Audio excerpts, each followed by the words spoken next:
Welcome to Brain Roots IAS. Today we will study a very critical issue, India's urban water governance. देखिए, हर रोज हम नल का खोलते हैं और पानी भर लेते हैं। ये कितना सिंपल सा काम लगता है ना? लेकिन क्या हमने सोचा है कि यही सिंपल सा काम इंडिया के कई शहरों में एक गैम्बल, एक जुए जैसा बनता जा रहा है? इस खतरे की एक शॉकिंग रियलिटी हाल ही में इंदौर में सामने आई। चलिए इस इशू को इसी केस स्टडी से समझते हैं। नेशनल ह्यूमन राइट्स कमीशन यानी एनएचआरसी ने अपनी रिपोर्ट में एक ऐसी बात पाई जो सुनकर ही हैरानी होती है। उन्होंने कहा कि पीने के पानी की जो मेन पाइपलाइन थी वो एक पब्लिक टॉयलेट के नीचे से गुजर रही थी। सोच के देखिए, ये सिर्फ एक छोटी मोटी लापरवाही नहीं थी, ये एक पब्लिक हेल्थ इमरजेंसी की फाउंडेशन थी। और इस लापरवाही का नतीजा बेहद भयानक था।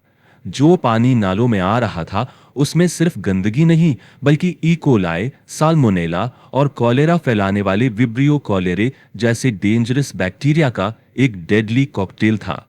इसके कारण लोगों को सीवियर पॉलीमाइक्रोबियल इन्फेक्शंस हुए, यानी एक साथ मल्टीपल बैक्टीरिया का अटैक। इससे मल्टी ऑर्गन फेलियर और सेप्सिस जैसी लाइफ थ्रेटनिंग कंडीशंस पैदा हो गईं। लेकिन यह समझना जरूरी है कि इंदौर का केस एक आइसोलेटेड इंसिडेंट नहीं है, it's a symptom of a much larger crisis. तो आज के इस डिस्कशन में हम इस टॉपिक को सिस्टमैटिकली ब्रेक डाउन करेंगे।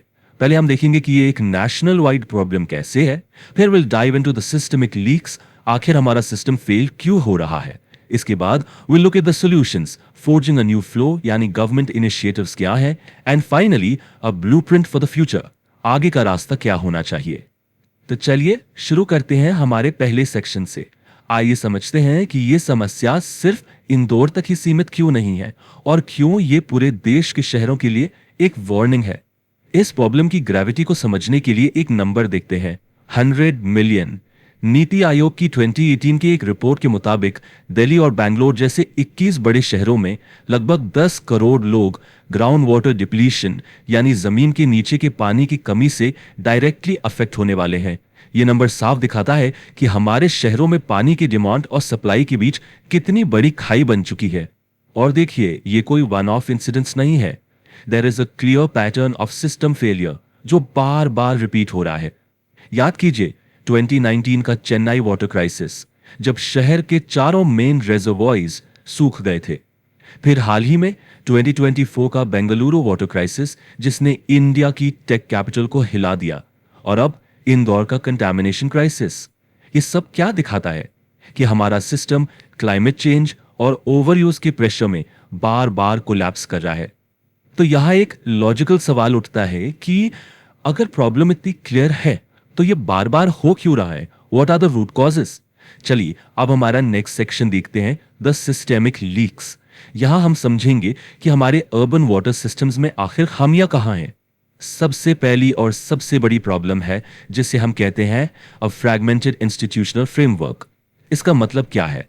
सिंपल शब्दों में, हु इज इन चार्ज, यही क्लियर नहीं है। अकाउंटेबिलिटी फिक्स करना मुश्किल हो जाता है। गुरुग्राम का एग्जाम्पल लीजिए, वहां पीडब्ल्यूडी, म्युनिसिपल कॉर्पोरेशन और मेट्रोपॉलिटन डेवलपमेंट अथॉरिटी, इन सभी एजेंसीज की वाटर को लेकर ओवरलैपिंग जुरिसडिक्शंस हैं। मतलब एक ही काम के लिए कई लोग जिम्मेदार हैं, और जब सब जिम्मेदार होते हैं तो कोई भी जिम्मेदार नहीं होता। This leads to a lack of coordination and zero accountability. अब एक और बहुत इंपॉर्टेंट टर्म है एग्जाम पर्सपेक्टिव से भी, नॉन रेवेन्यू वाटर यानी NRW. So what is NRW?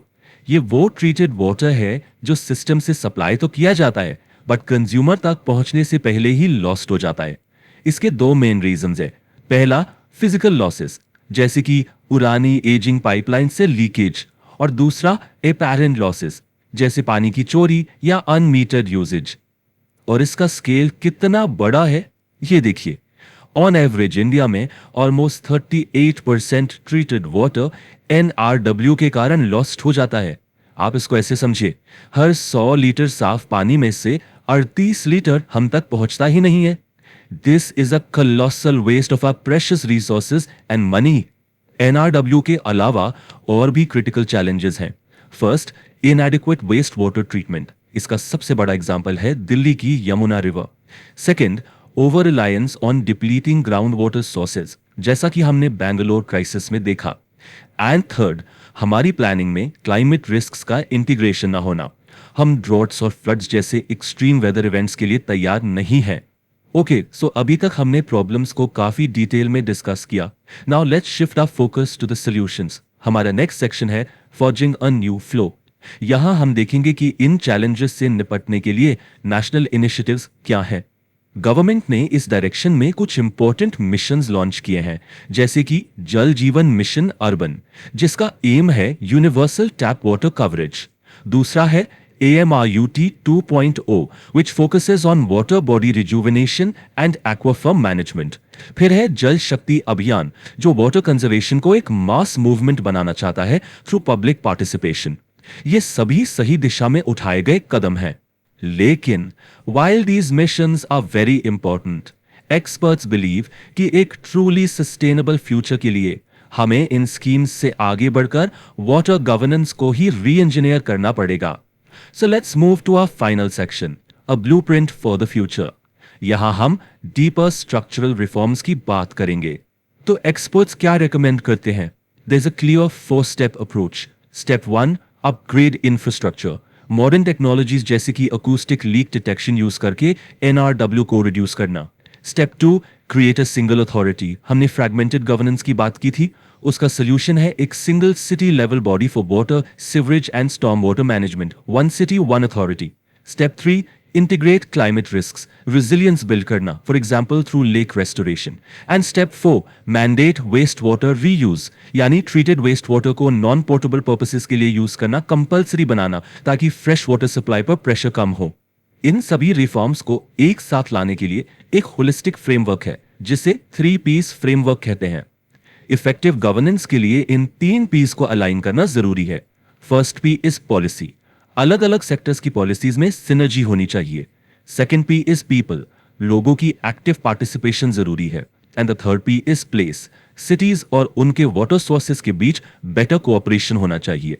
यह फ्रेमवर्क एक रोबस्ट वाटर सिस्टम का कोर प्रिंसिपल है। तो आखिर में एक सवाल है जिसके बारे में हम सबको सोचना चाहिए। क्या इंडिया के शहर अपने वाटर सिस्टम्स को एक फ्रेजाइल प्रोवाइडर से ट्रांसफॉर्म करके सस्टेनेबल और इक्विटेबल अर्बन लिविंग का एक रोबस्ट इनेबलर बना सकते हैं? इस सवाल का जवाब हमारे कलेक्टिव विल और कॉन्क्रीट एक्शन पर डिपेंड करेगा। If you found this lecture helpful, like, share and subscribe to the channel.